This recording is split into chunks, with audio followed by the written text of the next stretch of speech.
ಮಧ್ಯಪ್ರಾಚ್ಯದ ಯುದ್ಧದ ಸಂಘರ್ಷ ನಿಲ್ಲೋ ಲಕ್ಷಣಗಳೇ ಕಾಣಿಸ್ತಾ ಇಲ್ಲ. ಕದನ ವಿರಾಮ ಘೋಷಣೆ ಆಗಿದ್ರೂ ಉಭಯ ರಾಷ್ಟ್ರಗಳು ಮಾತುಕತೆಗೆ ಸಿದ್ಧ ಆಗ್ತಾ ಇಲ್ಲ.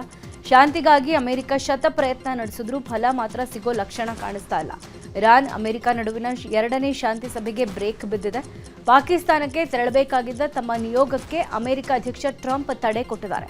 ನಾಳೆ ನಡೆಯಬೇಕಿದ್ದ ಸಂಧಾನ ಸಭೆಗೆ ಹೋಗೋ ನಿಯೋಗವನ್ನು ಕೊನೆ ಕ್ಷಣದಲ್ಲಿ ರದ್ದು ಮಾಡಿದ್ದಾರೆ. ಇನ್ನು ಈ ಬಗ್ಗೆ ಅಮೆರಿಕ ಅಧ್ಯಕ್ಷ ಡೊನಾಲ್ಡ್ ಟ್ರಂಪ್ ಜಾಲತಾಣ ಟ್ರೂತ್ನಲ್ಲಿ ಮಾಹಿತಿ ಹಂಚಿಕೊಂಡಿದ್ದಾರೆ. ನಮ್ಮ ನಿಯೋಗ ಮಾತುಕತೆಗೆ ಹೋಗ್ತಾ ಇಲ್ಲ ಅಂತ ಸ್ಪಷ್ಟನೆ ಕೊಟ್ಟಿದ್ದು, ಮಾತನಾಡೋಕೆ ಬಯಸಿದ್ರೆ ಬೇಕಾದ್ರೆ ಕರೆ ಮಾಡಲಿ, ನಮ್ಮ ಬಳಿ ಎಲ್ಲಾ ಪ್ರಯೋಗಾಸ್ತ್ರಗಳಿವೆ, ಅವರ ಬಳಿ ಇಲ್ಲ, ಮಾತುಕತೆಗೆ ಯಾರು ಉಸ್ತುವಾರಿ ಅಂತಾನೂ ಗೊತ್ತಿಲ್ಲ. ಅದಲ್ಲದೆ ಇರಾನ್ ನಾಯಕತ್ವದಲ್ಲಿ ಒಳ ಗೊಂದಲಗಳೇ ಜಾಸ್ತಿ, ಅಷ್ಟು ದೂರ ಪ್ರಯಾಣದಿಂದ ಸಮಯ ವ್ಯರ್ಥ ಅಂತ ಟ್ರಂಪ್ ಪೋಸ್ಟ್ ಮಾಡಿದ್ದಾರೆ. ಈ ಮಧ್ಯೆ ಇರಾನ್ನ ವಿದೇಶಾಂಗ ಸಚಿವ ಅಬ್ಬಾಸ್ ಅರಾಗ್ಚಿ ಪಾಕಿಸ್ತಾನಕ್ಕೆ ತೆರಳಿದ್ದಾರೆ. ಪಾಕಿಸ್ತಾನದ ಇಸ್ಲಾಮಾಬಾದ್ನಲ್ಲಿ ಪಾಕ್ ಪ್ರಧಾನಿ ಶಹಬಾಜ್ ಮತ್ತು ಫೀಲ್ಡ್ ಮಾರ್ಷಲ್ ಅಜೀಂ ಮುನೀರ್ ಜೊತೆ ಸಭೆ ನಡೆಸಿದ್ದಾರೆ. ಆದರೆ ಅಮೆರಿಕದೊಂದಿಗೆ ಯಾವುದೇ ಮಾತುಕತೆಗಳು ನಿಗದಿ ಆಗಿಲ್ಲ ಅಂತ ಇರಾನ್ ವಿದೇಶಾಂಗ ಸಚಿವಾಲಯ ಮಾಹಿತಿ ಕೊಟ್ಟಿದೆ.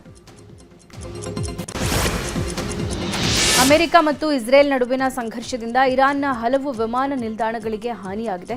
2 ತಿಂಗಳಿಂದ ಮುಚ್ಚಿದ್ದ ಟೆಹರಾನ್ನ ಇಮಾಮ್ ಖಮೇನಿ ಅಂತಾರಾಷ್ಟ್ರೀಯ ವಿಮಾನ ನಿಲ್ದಾಣ ಪುನರಾರಂಭ ಆಗಿದೆ. ಸದ್ಯಕ್ಕೆ ವಾಣಿಜ್ಯ ವಿಮಾನಗಳ ಹಾರಾಟಕ್ಕೆ ಮಾತ್ರ ಅನುಮತಿ ಕೊಡಲಾಗಿದೆ.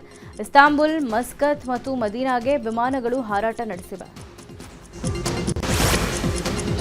ವರನಟ ಡಾಕ್ಟರ್ ರಾಜ್ಕುಮಾರ್ ಅವರ ಸಮಾಧಿಗೆ 2.5 ಎಕರೆ ಜಾಗದ ಬಗ್ಗೆ ನಟ ಅಹಿಂಸಾ ಚೇತನ್ ಆಕ್ಷೇಪಾರ್ಹ ಪೋಸ್ಟ್ ಹಾಕಿದ್ದು ಭಾರಿ ವೈರಲ್ ಆಗಿತ್ತು. ಸಮಾಧಿಗೆ 2.5 ಎಕರೆ ಜಾಗ ನೀಡಿದ್ದು ತಿಳುವಳಿಕೆಯ ನಿರ್ಧಾರವಾಗಿತ್ತಾ ಅಂತ ಪ್ರಶ್ನೆ ಮಾಡಿದ್ದಾರೆ. 21ನೇ ಶತಮಾನದಲ್ಲಿ ಪ್ರಮುಖ ಹೋರಾಟವೇ ಭೂಮಿಯಾಗಿದೆ.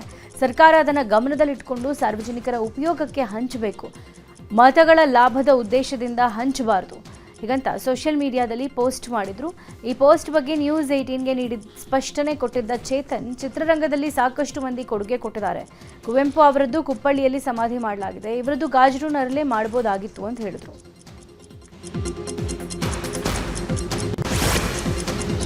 ನಟ ಅಹಿಂಸಾ ಚೇತನ್ ಆಕ್ಷೇಪಾರ್ಹ ಪೋಸ್ಟ್ಗೆ ಭಾರಿ ಆಕ್ರೋಶ ವ್ಯಕ್ತವಾಗಿದೆ. ಚೇತನ್ ನಡೆಯ ವಿರುದ್ಧ ರಾಜ್ಕುಮಾರ್ ಅಭಿಮಾನಿಗಳು ಬಸವೇಶ್ವರ ನಗರ ಪೊಲೀಸ್ ಠಾಣೆಗೆ ದೂರು ಕೊಟ್ಟಿದ್ದಾರೆ. ನಟ ಚೇತನ್ ಅಹಿಂಸಾ ವಿರುದ್ಧ ಕ್ರಮ ತೆಗೆದುಕೊಳ್ಳಬೇಕು ಅಂತ ದೂರಲ್ಲಿ ಉಲ್ಲೇಖ ಮಾಡಲಾಗಿದೆ.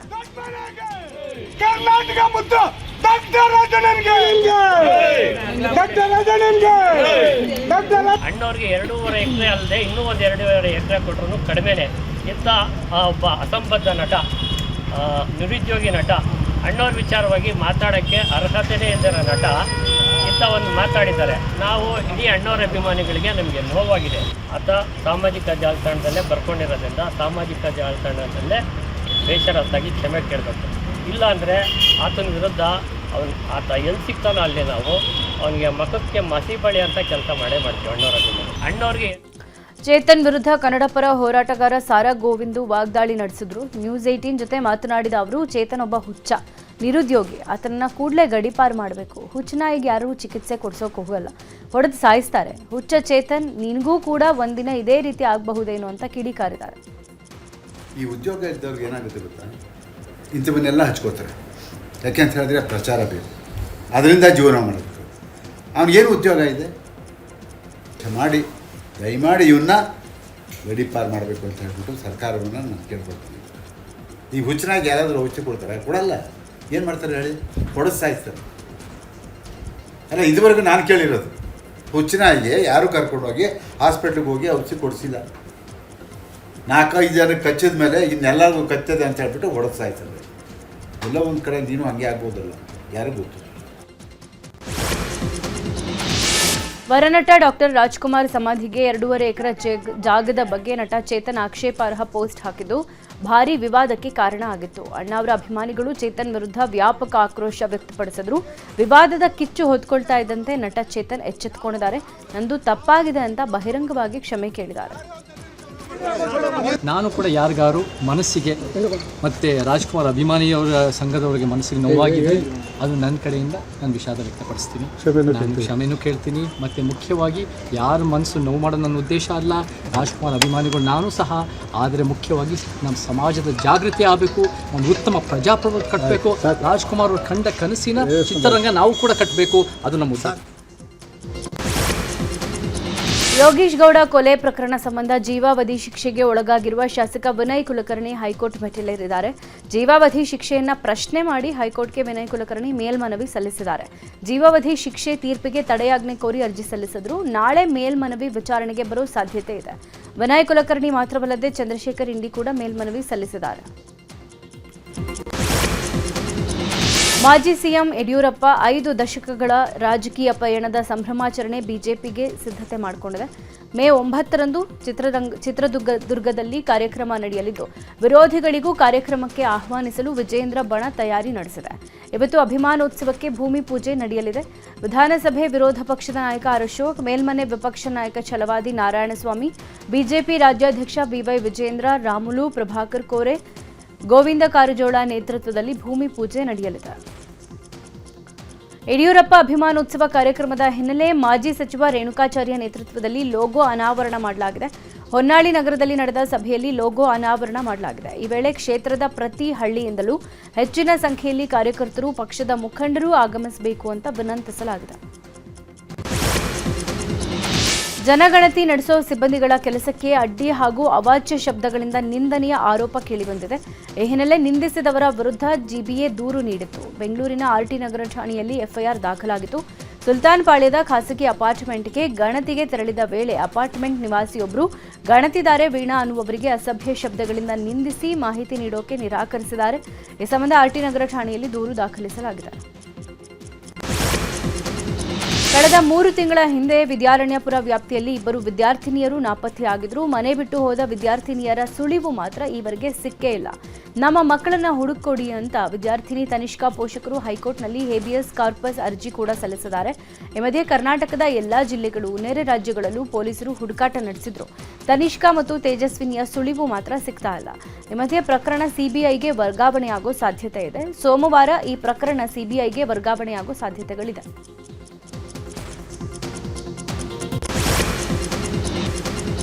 ಅಕ್ರಮ ಸಂಬಂಧ ಹಿನ್ನೆಲೆ ವ್ಯಕ್ತಿಯನ್ನ ಕೊಲೆ ಮಾಡಿದ್ದ ಆರೋಪಿಯನ್ನ ಬೆಂಗಳೂರಿನ ಕಾಡುಗುಡಿ ಪೊಲೀಸರು ಬಂಧಿಸಿದ್ದಾರೆ. ತಮಿಳುನಾಡು ಮೂಲದ ರಾಮಚಂದ್ರ ರೆಡ್ಡಿ ಮೃತ ದುರ್ದೈವಿ. ರಾಮಚಂದ್ರ ರೆಡ್ಡಿ ಕೊಲೆ ಮಾಡಿದ್ದ ಹರೀಶ್ ಎಂಬಾತನನ್ನ ಅರೆಸ್ಟ್ ಮಾಡಲಾಗಿದೆ. ಈರುಳ್ಳಿ ವ್ಯಾಪಾರ ಮಾಡ್ತಾ ಇದ್ದ ರಾಮಚಂದ್ರ ರೆಡ್ಡಿ ಮಹಿಳೆಯೊಬ್ಬರ ಜೊತೆ ಸಂಬಂಧದಲ್ಲಿದ್ದ.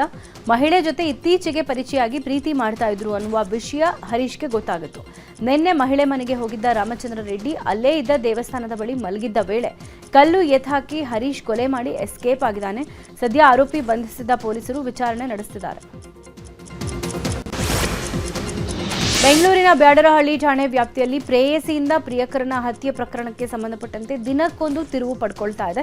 ಪೊಲೀಸರ ತನಿಖೆ ವೇಳೆ ಒಂದೊಂದೇ ವಿಚಾರ ಬೆಳಕಿಗೆ ಬರ್ತಾ ಇದೆ. ಪ್ರಿಯಕರನನ್ನ ಕೊಲೆ ಮಾಡೋದಾಗಿ ಸ್ನೇಹಿತರ ಬಳಿ ಪ್ರೇಮ ಹೇಳಿದ್ರಂತೆ. ಸ್ನೇಹಿತರ ಮುಂದೆ, ಸಹೋದ್ಯೋಗಿಗಳ ಮುಂದೆ ಕಿರಣ್ ಅವಮಾನ ಮಾಡ್ತಾ ಇದ್ದಾನಂತೆ. ಅಲ್ಲದೆ ಒಂದೇ ಕಡೆ ಕೆಲಸ ಮಾಡ್ತಾ ಇದ್ರು, ಲವ್ವರ್ ಅಂತ ಹೇಳ್ಕೊಂಡಿರ್ಲಿಲ್ವಂತೆ. ಹೀಗಾಗಿ ಆನ್ಲೈನ್ನಲ್ಲಿ ಸರ್ಚ್ ಮಾಡಿ ಪಕ್ಕಾ ಸ್ಕೆಚ್ ಹಾಕಿ ಕೊಲೆ ಮಾಡಿದಾಳಂತೆ. ಇವತ್ತಿಗೆ ಪ್ರೇಮಾಳ ಕಸ್ಟಡಿ ಕೊನೆ ಆಗಲಿದ್ದು, ಪ್ರೇಮ ಸ್ನೇಹಿತರನ್ನ ವಿಚಾರಣೆ ನಡೆಸೋಕೆ ಪೊಲೀಸರು ಮುಂದಾಗಿದ್ದಾರೆ.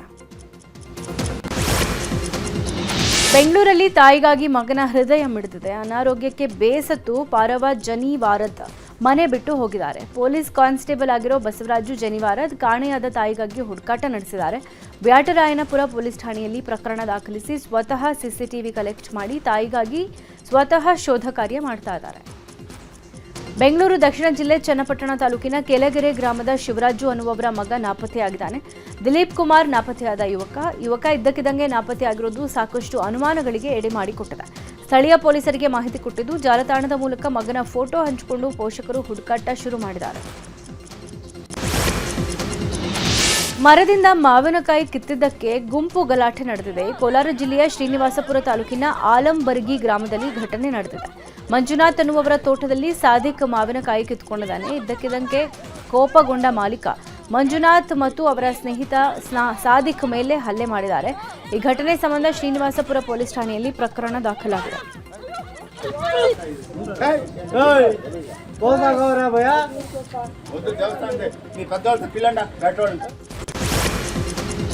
ಬ್ಯಾನರ್ ತೆರವುಗೊಳಿಸುವ ವಿಚಾರಕ್ಕೆ ರಾಯಚೂರು ಮಹಾನಗರ ಪಾಲಿಕೆ ಅಧಿಕಾರಿ ಮಹಿಳೆಯೊಂದಿಗೆ ಅನುಚಿತ ವರ್ತನೆ ತೋರಿರೋ ಆರೋಪ ಕೇಳಿಬಂದಿದೆ. ರಾಯಚೂರು ನಗರದ ನಗರೇಶ್ವರ ದೇವಸ್ಥಾನದಲ್ಲಿ ಘಟನೆ ನಡೆದಿರುವುದು. ಮಹಾನಗರ ಪಾಲಿಕೆ ಇನ್ಸ್ಪೆಕ್ಟರ್ ರಾಜ್ಕುಮಾರ್ ನರಸಿಂಹಲು ಎಂಬಾತ ದುರ್ವರ್ತನೆ ತೋರಿದ್ದಾರೆ ಅಂತ ಆರೋಪಿಸಿದ ಮಹಿಳೆಯರು ರಸ್ತೆಗಿಳಿದು ಪ್ರತಿಭಟನೆ ನಡೆಸಿದ್ದಾರೆ. ಪಾಲಿಕೆ ಅಧಿಕಾರಿಗಳಾದ ರಾಜ್ಕುಮಾರ್ ಹಾಗೂ ನರಸಿಂಹಲು ಅವರನ್ನ ಕೂಡಲೇ ಅಮಾನತು ಮಾಡಬೇಕು ಅಂತ ಆರ್ಯ ವೈಶ್ಯ ಸಮಾಜದ ಮಹಿಳೆಯರು ಆಗ್ರಹಿಸಿದ್ದಾರೆ. ನಮ್ಮ ಒಂದು ಪ್ರತಿಭಟನೆ ಯಾವತ್ತು ಗಟ್ಟಿಯಾಗಿರಬೇಕು. ಯಾಕಂದ್ರೆ ಇವತ್ತು ನಮ್ಮ ಸಮಾಜ ಏನನ್ನೋದು ಗೊತ್ತಾಗಬೇಕು. ನಾವೇನು ಕಡಿಮೆ ಇಲ್ಲ. ಇಲ್ಲಿ ನಾವು ರಾಯಚೂರಲ್ಲಿ ಸಂಖ್ಯೆಗಳ ಲೆಕ್ಕ ನಾವು 20,000 ಕೊಪ್ಪಳದಲ್ಲಿ ಅಕ್ರಮವಾಗಿ ಅನ್ನಭಾಗ್ಯ ಅಕ್ಕಿ ಸಂಗ್ರಹ ಪ್ರಕರಣದಲ್ಲಿ ಬರೋಬ್ಬರಿ 3,347 ಅನ್ನಭಾಗ್ಯ ಅಕ್ಕಿ ಮೂಟೆ ಪತ್ತೆಯಾಗಿದೆ. ಕೊಪ್ಪಳ ತಾಲೂಕಿನ ಕುಕ್ಕನಪಳ್ಳಿ ಹೊರವಲಯದಲ್ಲಿ ಸಂಗ್ರಹ ಮಾಡಿದ್ದ ಅಕ್ಕಿಯನ್ನು ಮುನ್ರಾಬಾದ್ ಪೊಲೀಸರು ಹಾಗೂ ಆಹಾರ ಇಲಾಖೆ ಅಧಿಕಾರಿಗಳು ದಾಳಿ ಮಾಡಿದ್ರು. ಈ ಸಮಯದಲ್ಲಿ ಅನ್ನಭಾಗ್ಯ ಅಕ್ಕಿಯನ್ನು ವಶಕ್ಕೆ ಪಡ್ಕೊಂಡ ಆಹಾರ ಇಲಾಖೆ ಎಣಿಕೆ ಮಾಡಿದ್ದು ಈಗ ಬರೋಬ್ಬರಿ 3,347 ಅನ್ನಭಾಗ್ಯ ಅಕ್ಕಿ ಮೂಟೆಗಳು ಪತ್ತೆಯಾಗಿವೆ ಅಂತ ಆಹಾರ ಇಲಾಖೆ ಅಧಿಕಾರಿಗಳು ಮಾಹಿತಿ ಕೊಟ್ಟಿದ್ದಾರೆ. ಬಾಗಲಕೋಟೆ ಜಿಲ್ಲೆಯಲ್ಲಿ ಪಡಿತರ ಅಕ್ಕಿಯ ಅಕ್ರಮ ಸಾಗಾಟ ನಿಲ್ತಾ ಇಲ್ಲ. ಮತ್ತೆ ಅಧಿಕಾರಿಗಳು ದಾಳಿ ಮಾಡಿ ಅಕ್ರಮ ಅನ್ನಭಾಗ್ಯ ಅಕ್ಕಿ ಮೂಟೆಗಳನ್ನು ವಶಪಡಿಸಿಕೊಂಡಿದ್ದಾರೆ. ಬಾಗಲಕೋಟೆ ಜಿಲ್ಲೆಯ ಜಮಖಂಡಿಯ ಆಯಿಷಾ ಕಾಲೋನಿಯಲ್ಲಿರುವ ಮನೆಯೊಂದರಲ್ಲಿ ಸುಮಾರು 40ಕ್ಕೂ ಹೆಚ್ಚು ಅಕ್ಕಿ ಮೂಟೆಗಳು ಪತ್ತೆಯಾಗಿವೆ. ಪದೇ ಪದೇ ಇಂಥ ಪ್ರಕರಣ ನಡೀತಾ ಇದ್ರೂ ಅಧಿಕಾರಿಗಳು ಕ್ರಮ ವಹಿಸ್ತಾ ಇಲ್ಲ ಅಂತ ಸ್ಥಳೀಯರು ಆರೋಪ ಮಾಡ್ತಿದ್ದಾರೆ. ರಣ ಬಿಸಿಲಿಗೆ ಉತ್ತರ ಕರ್ನಾಟಕ ಮಂದಿ ತತ್ತರಿಸಿ ಹೋಗಿದ್ದಾರೆ. ಬಾಗಲಕೋಟೆಯಲ್ಲಿ ಬಿಸಿಲ ಬೇಗೆಯಿಂದ ಕುಕ್ಕಟೋದ್ಯಮಕ್ಕೆ ಭಾರಿ ಹೊಡೆತ ಬಿದ್ದಿದೆ. ಬಿಸಿಲ ಧಗೆ ತಾಳೋಕಾಗದೆ ಕೋಳಿ ಮರಿಗಳು ಸಾವನ್ನಪ್ತಾ ಇದ್ದು ಕೋಳಿ ಸಾಗಾಣಿಕೆದಾರರು ಆರ್ಥಿಕ ಸಂಕಷ್ಟದಲ್ಲಿದ್ದಾರೆ. ಕೋಳಿ ಸಾಕಾಣಿಕೆಗೆ 29 ಡಿಗ್ರಿ ಉಷ್ಣಾಂಶ ಆದರೆ ಸಾಕು. ಆದ್ರೀಗ ದಾಖಲಾಗ್ತಾ ಇರುವುದು ಬರೋಬ್ಬರಿ 39ರಿಂದ 40 ಡಿಗ್ರಿ. ಇದರಿಂದ ಕೋಳಿ ಮರಿಗಳು ಸಾಯ್ತಾ ಇದ್ದು ಮಾಲೀಕರಿಗೆ ಭಾರಿ ನಷ್ಟ ಆಗ್ತಾ ಇದೆ. ಬೆಲೆ ಏರಿಕೆ ವಿರೋಧಿಸಿ ಮೈಸೂರಿನ ಆರ್ಗೇಟ್ ಬಳಿ ಕನ್ನಡ ಚಳುವಳಿ ವಾಟಾಳ್ ಪಕ್ಷ ಇವತ್ತು ಪ್ರತಿಭಟನೆಯನ್ನು ಹಮ್ಮಿಕೊಂಡಿದೆ. ವಾಟಾಳ್ ಪಕ್ಷದ ಅಧ್ಯಕ್ಷ ವಾಟಾಳ್ ನಾಗರಾಜ್ ನೇತೃತ್ವದಲ್ಲಿ ಪ್ರತಿಭಟನೆ ನಡೆಯಲಿದೆ. ಮಧ್ಯಾಹ್ನ 12ಕ್ಕೆ ಸಾರ್ವಜನಿಕರಿಗೆ ಉಪ್ಪು ಹಂಚುವ ಮೂಲಕ ಪ್ರತಿಭಟನೆಯನ್ನ ನಡೆಸಿ ಕೇಂದ್ರ ಮತ್ತು ರಾಜ್ಯ ಸರ್ಕಾರದ ವಿರುದ್ಧ ಚಳುವಳಿ ನಡೆಸಲಿದ್ದಾರೆ. ಇವತ್ತು ಮತ್ತು ನಾಳೆ ರಾಜ್ಯದಲ್ಲಿ ಮಳೆ ಮುಂದುವರಿಯುತ್ತೆ ಅಂತ ಭಾರತೀಯ ಹವಾಮಾನ ಇಲಾಖೆ ಮಾಹಿತಿ ಕೊಟ್ಟಿದೆ. 17 ಜಿಲ್ಲೆಗಳಿಗೆ ಮಳೆ ಅಲರ್ಟ್ ಕೊಡಲಾಗಿದ್ದು ಕೆಲವು ಜಿಲ್ಲೆಗಳಲ್ಲಿ ಆಲಿಕಲ್ಲು ಹಾಗೂ ಬಿರುಗಾಳಿ ಸಹಿತ ಮಳೆ ಆಗಲಿದೆ ಅಂತ ಹವಾಮಾನ ಇಲಾಖೆ ಎಚ್ಚರಿಸಿದೆ. ಕಲಬುರಗಿ, ವಿಜಯಪುರ, ಕೊಪ್ಪಳ, ಧಾರವಾಡ, ಹಾವೇರಿ, ಉತ್ತರ ಕನ್ನಡ, ಉಡುಪಿ, ದಕ್ಷಿಣ ಕನ್ನಡ, ಶಿವಮೊಗ್ಗ, ದಾವಣಗೆರೆ, ಚಿಕ್ಕಮಗಳೂರು, ಕೊಡಗು, ಹಾಸನ, ಮೈಸೂರು ಜಿಲ್ಲೆಗಳಿಗೆ ಯೆಲ್ಲೋ ಅಲರ್ಟ್ ಘೋಷಣೆ ಮಾಡಲಾಗಿದೆ. ಅಲ್ಲದೆ ಬಾಗಲಕೋಟೆ, ಬೆಳಗಾವಿ, ಗದಗ ಜಿಲ್ಲೆಗಳಿಗೆ ಆರೆಂಜ್ ಅಲರ್ಟ್ ಕೊಡಲಾಗಿದೆ. 2024ರ ಆಗಸ್ಟ್ ತುಂಗಭದ್ರಾ ಜಲಾಶಯದ ಕ್ರಸ್ಟ್ ಗೇಟ್ಗೆ ಹಾನಿಯಾಗಿ ಭಾರೀ ಸಮಸ್ಯೆ ಆಗಿತ್ತು. ಇದೀಗ ತುಂಗಭದ್ರಾ ಜಲಾಶಯದ ಕ್ರಸ್ಟ್ ಗೇಟ್ಗಳನ್ನು ಬದಲಾವಣೆ ಮಾಡಲಾಗಿದೆ. ತಜ್ಞರ ಸಲಹೆಯ ಮೇರೆಗೆ ಎಲ್ಲ ಗೇಟ್ಗಳನ್ನು ಬದಲಾಯಿಸಲಾಗಿದೆ. ನಿಗದಿತ ಸಮಯಕ್ಕೂ ಮೊದಲೇ ಎಲ್ಲ ಗೇಟ್ಗಳ ಬದಲಾವಣೆ ಕೆಲಸ ಪೂರ್ಣ ಆಗಿದೆ. ಬರೋಬ್ಬರಿ 8 ದಶಕಗಳ ಬಳಿಕ ಗೇಟ್ ಬದಲಾವಣೆ ಮಾಡಲಾಗಿದೆ. ಇನ್ನು 12 ಗೇಟ್ಗಳ ಪರೀಕ್ಷೆಗಳು ಪೂರ್ಣವಾಗಿದ್ದು ಉಳಿದ ಗೇಟ್ಗಳ ಪರಿಶೀಲನೆ ನಡೆಯಬೇಕಾಗಿದೆ. ಮೇ ಅಂತ್ಯದೊಳಗೆ ಕಾಮಗಾರಿ ಪೂರ್ಣಗೊಳಿಸಲು ಸೂಚಿಸಲಾಗಿತ್ತಾದರೂ ಇದೀಗ 1 ತಿಂಗಳ ಮೊದಲೇ ಕಾಮಗಾರಿ ಪೂರ್ಣಗೊಂಡಿರೋದ್ರಿಂದ ರೈತರು ನಿಟ್ಟುಸಿರು ಬಿಟ್ಟಿದ್ದಾರೆ. ಕರ್ನಾಟಕ ಚೇಂಬರ್ ಆಫ್ ಕಾಮರ್ಸ್ ಸಂಸ್ಥೆ ವತಿಯಿಂದ ಆಯೋಜಿಸಿರುವ ಇನ್ಕಾಮೆಕ್ಸ್ ಬೃಹತ್ ಕೈಗಾರಿಕಾ ಮತ್ತು ವಾಣಿಜ್ಯ ವಸ್ತು ಪ್ರದರ್ಶನಕ್ಕೆ ಚಾಲನೆ ಸಿಕ್ಕಿದೆ. ಹುಬ್ಬಳ್ಳಿ ಎಪಿಎಂಸಿ ಆವರಣದಲ್ಲಿ ಹಮ್ಮಿಕೊಂಡಿರುವ ಕಾರ್ಯಕ್ರಮಕ್ಕೆ ಸಚಿವ ಸಂತೋಷ್ ಲಾಡ್ ಚಾಲನೆ ಕೊಟ್ಟಿದ್ದಾರೆ. 5 ದಿನಗಳ ಕಾಲ ನಡೀತಾ ಇರುವ ವಸ್ತು ಪ್ರದರ್ಶನದಲ್ಲಿ HEL, BHEL ಸೇರಿದಂತೆ 400ಕ್ಕೂ ಹೆಚ್ಚು ಸಂಸ್ಥೆಗಳು ಭಾಗಿಯಾಗಿವೆ. ಕೇಂದ್ರ ಸಚಿವ ಪ್ರಹ್ಲಾದ್ ಜೋಶಿ, ಶಾಸಕ ಕೋನರೆಡ್ಡಿ ಮತ್ತಿತರರು ಭಾಗಿಯಾಗಿದ್ದರು. ಮಹಿಳಾ ಮೀಸಲಾತಿ ಮಸೂದೆಯನ್ನ ಬೆಂಬಲಿಸಿ ನಡೆದ ಬಿಜೆಪಿ ರ್ಯಾಲಿ ವೇಳೆ ಸದರ್ ಶಾಸಕಿ ಅನುಪಮಾ ಜೈಸ್ವಾಲ್ ಮೈಗೆ ಬೆಂಕಿ ತಗುಲಿದೆ. ಉತ್ತರ ಪ್ರದೇಶದ ಬಹರೈಚ್ನಲ್ಲಿ ರ್ಯಾಲಿ ವೇಳೆ ಘಟನೆ ನಡೆದಿದೆ. ನಾರಿ ವಂದನ್ ಕಾಯ್ದೆಯ ಅಭಿಯಾನದಡಿ ಹಮ್ಮಿಕೊಂಡಿದ್ದ ರ್ಯಾಲಿಯಲ್ಲಿ ನೂರಾರು ಮಹಿಳೆಯರು ಭಾಗಿಯಾಗಿದ್ದರು. ರ್ಯಾಲಿಯಲ್ಲಿ ಪ್ರತಿಕೃತಿಗೆ ಬೆಂಕಿ ಹಚ್ಚುವ ವೇಳೆ ಶಾಸಕಿ ಮೈಗೆ ಬೆಂಕಿ ತಗುಲಿದೆ. ಘಟನೆಯಲ್ಲಿ ಅನುಪಮಾ ಜೈಸ್ವಾಲ್ಗೆ ಸಣ್ಣಪುಟ್ಟ ಗಾಯಗಳಾಗಿದ್ದು ಪ್ರಾಣಹಾನಿಯಿಂದ ಪಾರಾಗಿದ್ದಾರೆ. ಕೂಡಲೇ ಪಕ್ಕದಲ್ಲಿದ್ದವರು ಬೆಂಕಿ ನಂದಿಸಿ ಶಾಸಕಿಯನ್ನು ಆಸ್ಪತ್ರೆಗೆ ದಾಖಲಿಸಿದ್ದಾರೆ. ಮಣಿಪುರದ ಇಂಫಾಲ್ನಲ್ಲಿ ವಿವಿಧ ಬೇಡಿಕೆಗಳಿಗೆ ಆಗ್ರಹಿಸಿ ಮಣಿಪುರ ಸಮಗ್ರತೆಯ ಸಮನ್ವಯ ಸಮಿತಿ ಪ್ರತಿಭಟನೆ ನಡೆಸಿದೆ. ಪ್ರತಿಭಟನೆ ಹಿಂಸಾರೂಪ ತಾಳಿದ್ದು ಈ ವೇಳೆ ಪ್ರತಿಭಟನಾಕಾರರು ಚದುರಿಸಲು ಪೊಲೀಸರು ಮತ್ತು ಭದ್ರತಾ ಪಡೆಗಳು ಅಶ್ರುವಾಯು ಪ್ರಯೋಗ ಮಾಡಬೇಕಾಯಿತು. ಲಾಠಿ ಚಾರ್ಜ್ ಕೂಡ ಮಾಡಿದ್ದಾರೆ. ಇಂಫಾಲ್ನಲ್ಲಿ ಈಗ ಬಿಗುವಿನ ಪರಿಸ್ಥಿತಿ ನಿರ್ಮಾಣ ಆಗಿದೆ. ನಿನ್ನೆ ನಡೆದ ಡೆಲ್ಲಿ ಕ್ಯಾಪಿಟಲ್ಸ್ ವಿರುದ್ಧದ ಪಂದ್ಯದಲ್ಲಿ ಪಂಜಾಬ್ ಕಿಂಗ್ಸ್ ತಂಡ 6 ವಿಕೆಟ್ಗಳ ಭರ್ಜರಿ ಗೆಲುವು ದಾಖಲಿಸಿದೆ. ದೆಹಲಿಯ ಅರುಣ್ ಜೇಟ್ಲಿ ಮೈದಾನದಲ್ಲಿ ನಡೆದ ಪಂದ್ಯದಲ್ಲಿ ಟಾಸ್ ಗೆದ್ದು ಬ್ಯಾಟ್ ಮಾಡಿದ ಡೆಲ್ಲಿ 20 ಓವರ್ಗಳಲ್ಲಿ 2 ವಿಕೆಟ್ ನಷ್ಟಕ್ಕೆ 264 ರನ್ ಗಳಿಸಿತ್ತು. ಡೆಲ್ಲಿ ಪರ ಕೆಎಲ್ ರಾಹುಲ್ 152 ರನ್ ಸಿಡಿಸಿ ಸಂಭ್ರಮ ಪಟ್ಟಿದ್ರು. 265 ರನ್ಗಳ ಗುರಿ ಬೆನ್ನತ್ತಿದ ಪಂಜಾಬ್ 18.5 ಓವರ್ಗಳಲ್ಲಿ ಗೆಲುವಿನ ನಗೆ ಬೀರಿದೆ. ನಿನ್ನೆ ಸಂಜೆ ನಡೆದ ಎರಡನೇ ಪಂದ್ಯದಲ್ಲಿ ರಾಜಸ್ಥಾನ್ ರಾಯಲ್ಸ್ ವಿರುದ್ಧ ಸನ್ರೈಸರ್ಸ್ ಹೈದರಾಬಾದ್ 5 ವಿಕೆಟ್ಗಳ ಗೆಲುವು ದಾಖಲಿಸಿದೆ. ಜೈಪುರದಲ್ಲಿ ನಡೆದ ಪಂದ್ಯದಲ್ಲಿ ಮೊದಲು ಬ್ಯಾಟ್ ಮಾಡಿದ ರಾಜಸ್ಥಾನ್ ತಂಡ 20 ಓವರ್ಗಳಲ್ಲಿ 6 ವಿಕೆಟ್ ನಷ್ಟಕ್ಕೆ 228 ರನ್ ಗಳಿಸಿತ್ತು. ರಾಜಸ್ಥಾನ್ ಪರ ವೈಭವ್ ಸೂರ್ಯವಂಶಿ ಶತಕ ಸಿಡಿಸಿ ಸಂಭ್ರಮಿಸಿದ್ರು. 229 ರನ್ಗಳ ಗುರಿ ಬೆನ್ನತ್ತಿದ ಹೈದರಾಬಾದ್ 18.3 ಓವರ್ಗಳಲ್ಲಿ ಗುರಿ ಮುಟ್ಟಿದೆ. ಐಪಿಎಲ್ ಅಭಿಮಾನಿಗಳಿಗೆ ಸೂಪರ್ ಸಂಡೇ ಡಬಲ್ ಧಮಾಕ ಕಾದಿದೆ. ಮಧ್ಯಾಹ್ನ ಚೆನ್ನೈ ಸೂಪರ್ ಕಿಂಗ್ಸ್ ಮತ್ತು ಗುಜರಾತ್ ಟೈಟನ್ಸ್ ತಂಡ ಮುಖಾಮುಖಿ ಆಗ್ತಾ ಇವೆ. ಮಧ್ಯಾಹ್ನ 3:00 ಚೆನ್ನೈನ ಚಿದಂಬರಂ ಮೈದಾನದಲ್ಲಿ ಪಂದ್ಯ ನಡೆಯಲಿದೆ. ಚೆನ್ನೈ 7 ಪಂದ್ಯಗಳ ಪೈಕಿ 3ರಲ್ಲಿ ಗೆಲುವು ದಾಖಲಿಸಿದ್ದು ಅಂಕಪಟ್ಟಿಯಲ್ಲಿ 5ನೇ ಸ್ಥಾನದಲ್ಲಿದೆ.